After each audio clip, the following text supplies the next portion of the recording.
Fala galera, hoje é dia de Terra dos Sonhos.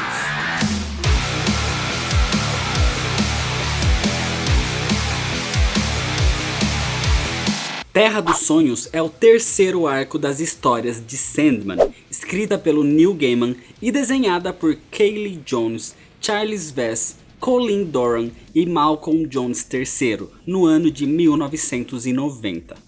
Vai da edição número 17 até a número 20. Aqui, o Neil Gaiman faz um tipo de intervalo no enredo principal e traz 4 histórias do mesmo universo, mas que não dependem da cronologia. As 4 histórias são autônomas, uma não depende da outra, e todas têm começo, meio e fim. Então, para apresentar aqui, é mais fácil ao final de cada uma explicar um pouco daquela história antes de seguir para a próxima. Eu já fiz vídeo apresentando o Sandman, listando os perpétuos e contando a história completa do primeiro e segundo arco. Então é recomendado que você assista esses vídeos antes de ver esse daqui. O link para eles vai estar aqui na descrição. Mas antes, já se inscreve no canal e já deixa seu like nesse vídeo. E agora sim, vamos para a história. Senta aí. Senta que lá vem a história.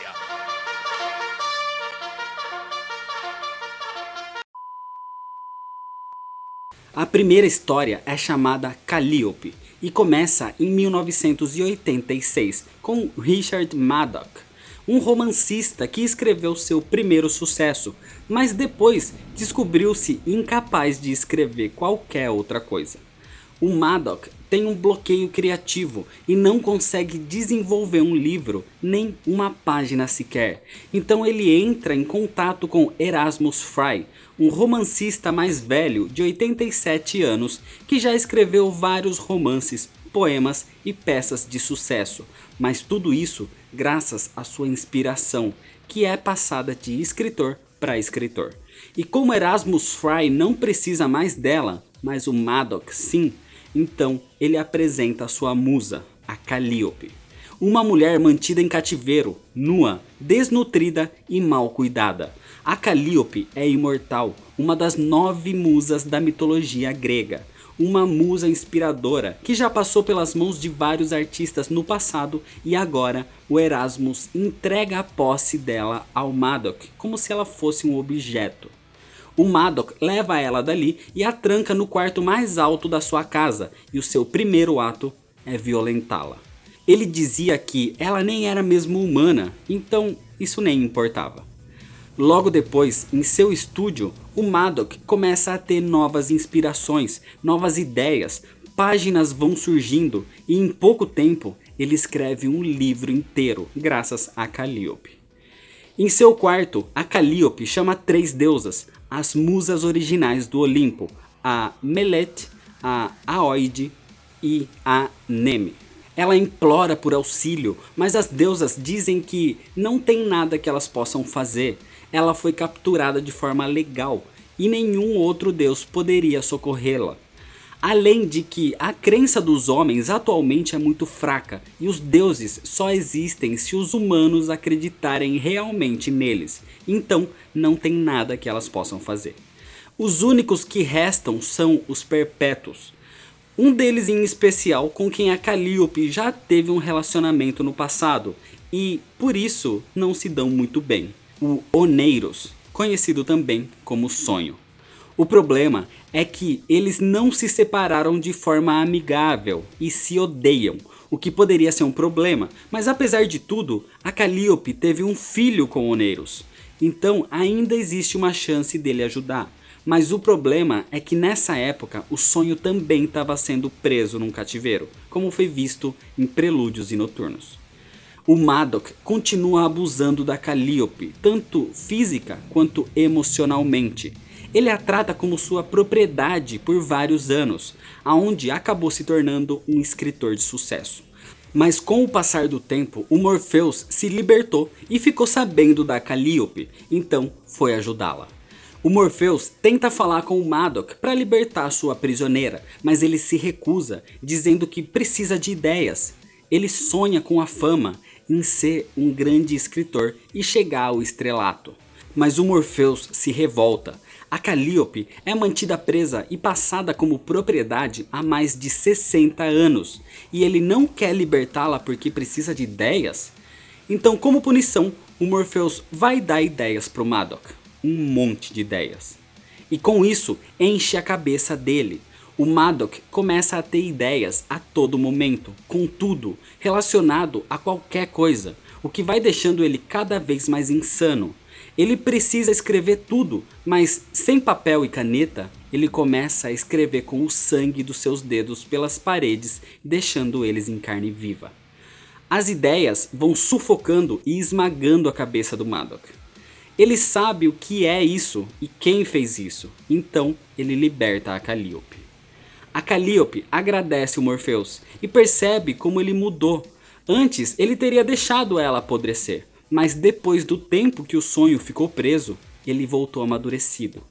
Ele acaba com o castigo do Madoc e agora, sem a sua musa e sem os seus sonhos, o Madoc não consegue mais pensar em nada. Calliope é uma história excelente e mostra a frieza do ser humano e do que ele é capaz para conseguir conquistar os seus sonhos, não se importando com nada nem com ninguém. E serve também para apresentar essa personagem que já foi amante do sonho e inclusive tem um filho com ele. A segunda história é Um Sonho de Mil Gatos. Ela começa com um filhotinho de gato, que é chamado por outros a ir a um cemitério, onde eles vão para escutar um tipo de gata messias andarilha, que tá pela cidade para pregar a sua palavra. Ali, no cemitério, a gata começa a contar sobre seus acontecimentos. Ela já teve donos que cuidavam dela, davam carinho, comida, banho e casa, e a única coisa que ela retribuía era com um pouco de afeto e com a sua própria presença.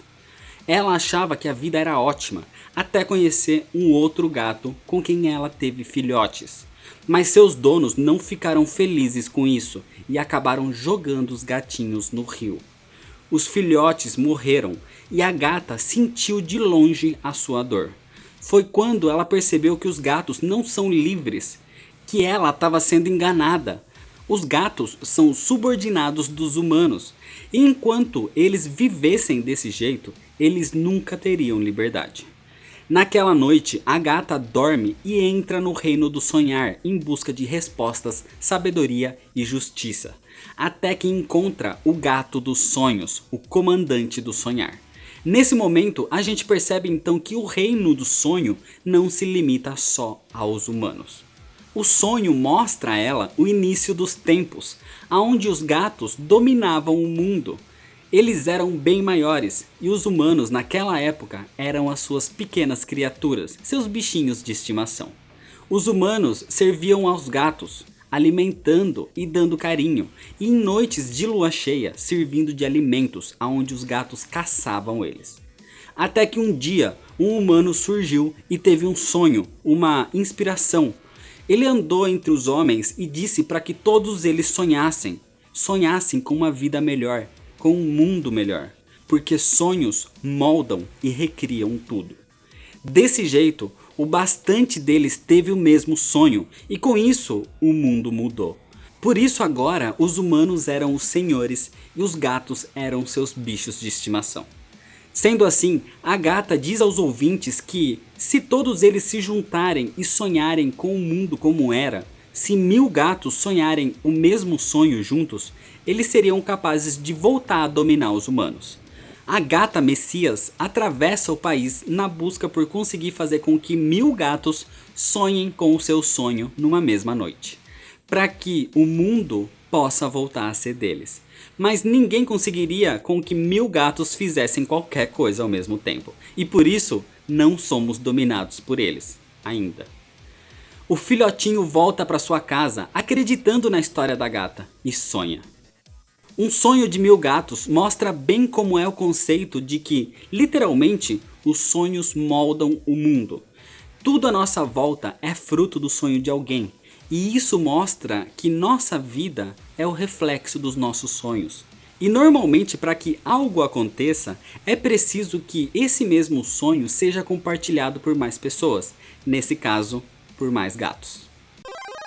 A terceira história é Sonho de uma Noite de Verão. Lembra do arco anterior quando o Sonho se encontrava com um rapaz a cada 100 anos num bar? E numa dessas vezes ele conheceu um tal de William Shakespeare? Essa história segue esse encontro. A história se passa em 1593 e há 4 anos o Sonho prometeu dar ao Shakespeare a capacidade de escrever grandes histórias capazes de sobreviver para a posterioridade. Mesmo com o passar dos anos, elas seriam lembradas pelas pessoas. Em troca, o Sonho pediu 2 peças escritas exclusivamente para ele, e essa é a primeira delas. Sonho de uma Noite de Verão é uma peça real escrita por William Shakespeare, que, de forma bem resumida, trata da história de 4 pessoas. Hérmia, que era forçada a se casar com Demétrio, mas não o amava. Demétrio, que era ex de Helena, que ainda o amava. E Lissandro, que era a paixão de Hérmia. Mas como não podiam ficar juntos, eles fugiram para a floresta. Lá encontraram Titânia, a rainha das fadas, e o seu marido Alberon, o rei dos elfos. Mas eles estavam numa briga. Então Alberon mandou Puck, o Troll, jogar um feitiço do amor em todos ali. Mas um começa a amar a pessoa errada e vira uma grande confusão. Mas no final eles acabam se acertando e tudo acaba feliz e em paz. Quem mais se divertiu com essa confusão toda foi o Puck.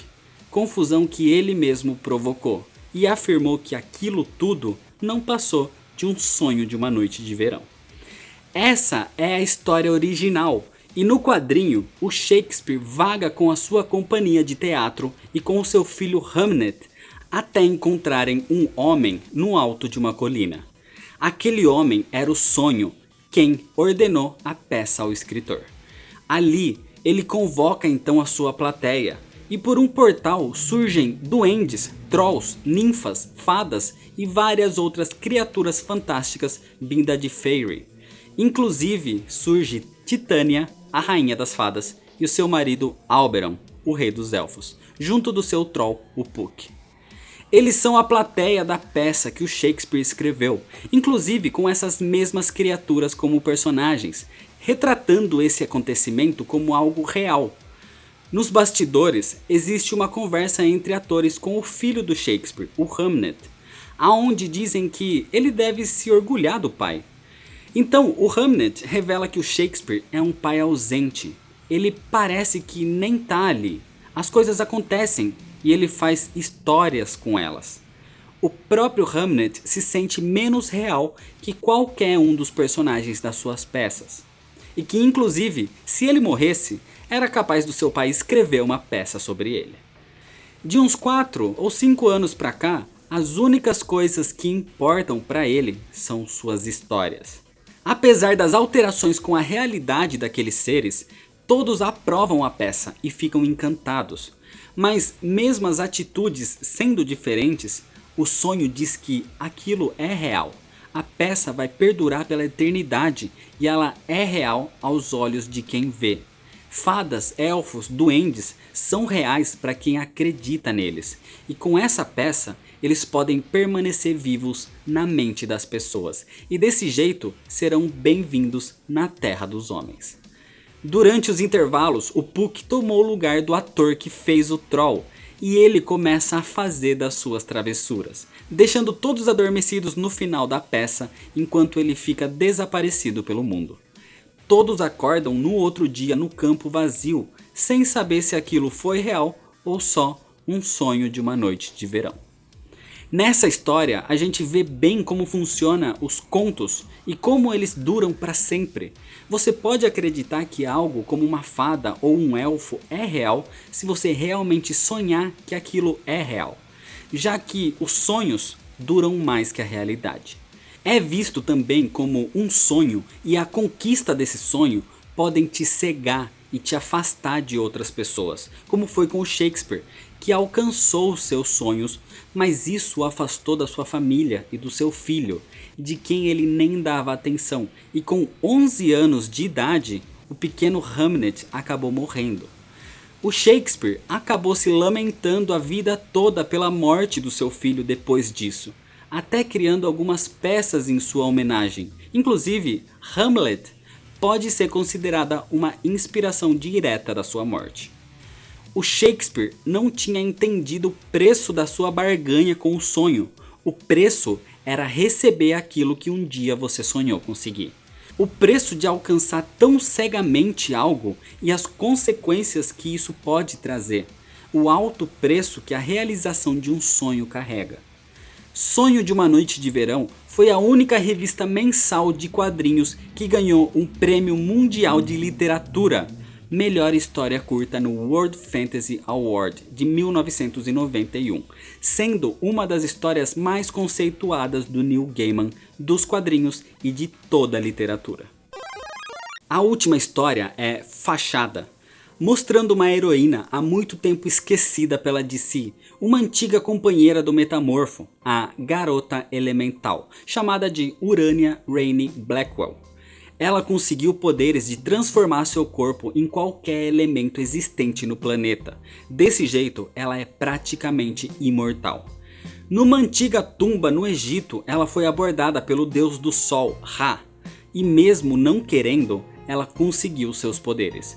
Desse jeito se tornando a Garota Elemental. O problema é que com o tempo ela não suporta mais ser imortal. O seu corpo é todo feito de elementos, como ferro, gases e metais. Ela já tentou criar uma pele própria, mas foi impossível devido ao cheiro de carne podre que isso gerou.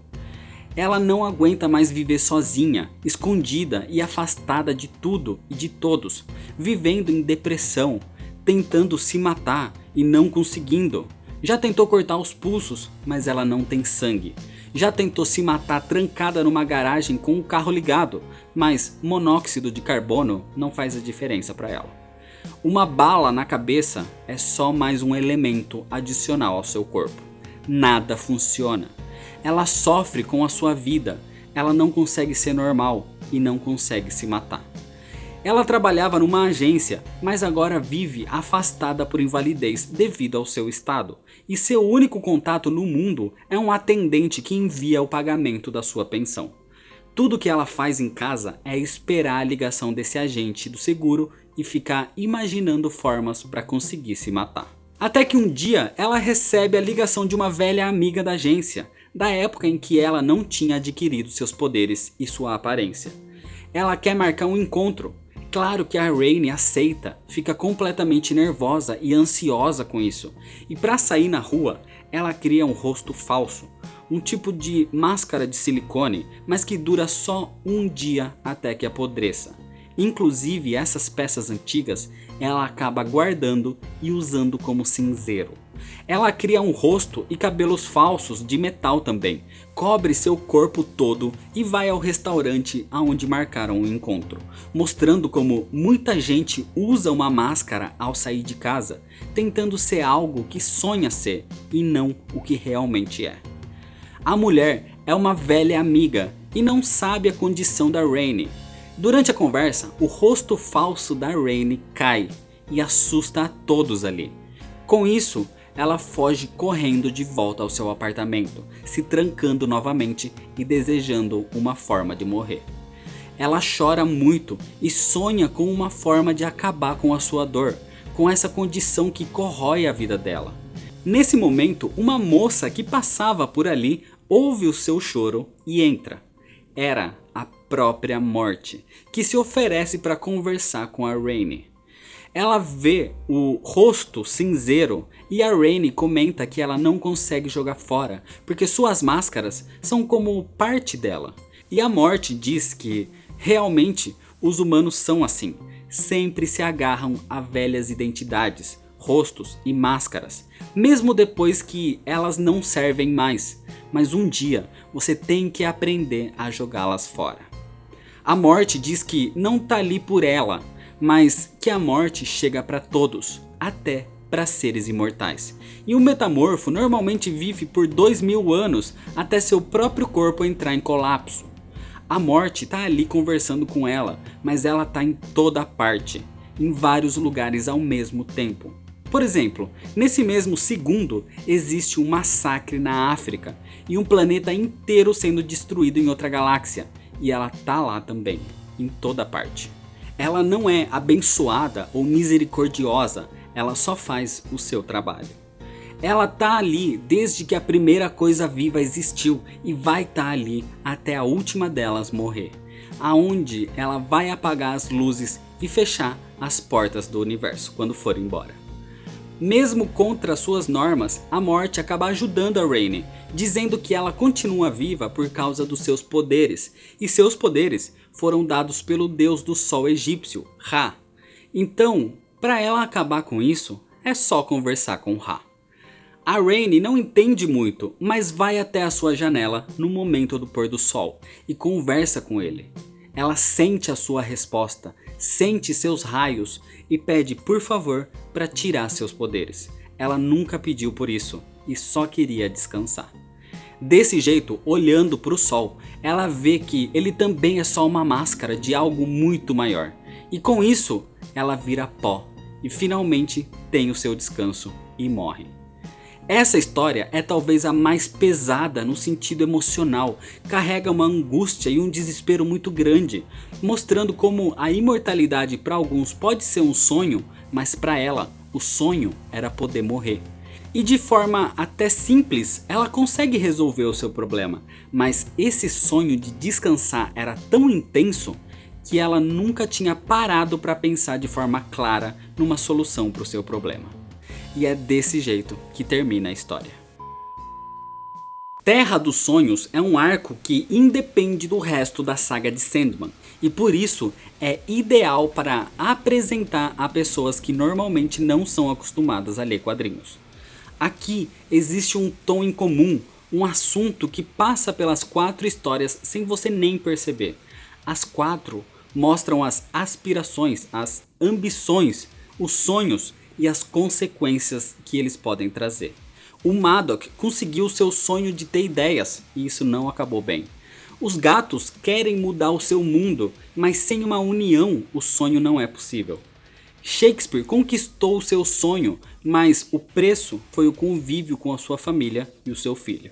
E o sonho da garota elemental cegava suas ações, que poderiam ter acabado com o seu sofrimento muito tempo antes. Terra dos Sonhos é o menor arco em páginas, mas um dos maiores em significados.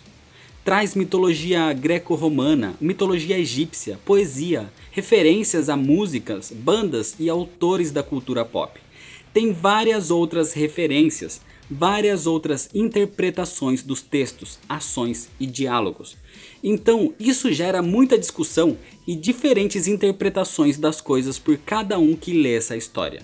Então deixa você nos comentários qual é a sua interpretação e qual a sua história preferida desse arco. E como sempre, mesmo assistindo os vídeos aqui, é muito importante que você leia a HQ para entender bem o sentimento que ela quer te passar. Antes de encerrar, eu queria dedicar esse vídeo aqui e fazer um agradecimento especial a um dos padrinhos do canal, o Rodrigo Ferreira de Souza. Muito obrigado mesmo e o seu apoio significa muito para o crescimento do canal. E se você quer ser também um padrinho ou madrinha do Nerd All Stars, as informações vão estar aqui no primeiro link da descrição. Os outros arcos de Sandman vão continuar aparecendo no canal pelos próximos meses. Então para não perder, se inscreve no canal e me segue lá nas redes sociais, que é onde eu normalmente aviso quando as HQs vão aparecer por aqui. Deixa seu like nesse vídeo e se você quiser mandar alguma coisa pra cá, o número da caixa postal vai estar aqui na descrição. Compartilha esse vídeo com seus amigos, muito obrigado, valeu e até mais.